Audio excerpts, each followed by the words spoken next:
Hello বন্ধুরা, স্বপ্নার রং তুলিতে তোমাদের সবাইকে স্বাগত। আবার ফিরে এলাম নতুন একটা ভিডিও নিয়ে।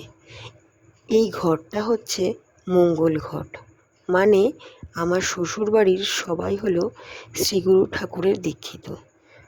তাই আমাদের বাড়ির নিয়ম হলো প্রতিদিন আমাদের রান্নার জন্য যে চাল নেওয়া হয় সেই চাল থেকে 3 মুষ্টি চাল এই মঙ্গল ঘটে রাখতে হয়, আর 1 মাস পরে সেই চালটা নাগতলা আশ্রমে পাঠাতে হয়।